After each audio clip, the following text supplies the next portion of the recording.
Hello everyone, আজকে আমরা দেখব কিভাবে ওয়ার্ডপ্রেস প্লাগইন ইনস্টল করতে হয় এবং ভিজুয়াল স্টুডিও কোডের মতো টেক্সট এডিটর দিয়ে ওয়ার্ডপ্রেসের সোর্স কোড পড়া যায়।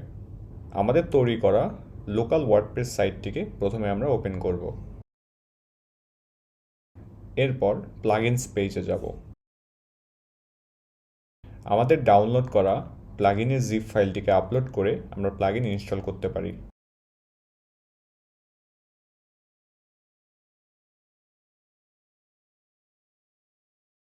প্লাগইন আপলোড করা হয়ে গেলে আমরা অ্যাক্টিভেট করে প্লাগইনটিকে ব্যবহার করতে পারবো। আমাদের প্লাগইনটি সাকসেসফুলি ইনস্টল এবং অ্যাক্টিভেট হয়ে গিয়েছে। এবার আমরা ভিজুয়াল স্টুডিও কোড নামের একটি টেক্সট এডিটর ইনস্টল করব। code.visualstudio.com এই ওয়েবসাইটে গেলে ভিজুয়াল স্টুডিও কোড ইনস্টল করা যাবে যে কোনো অপারেটিং সিস্টেমের জন্য।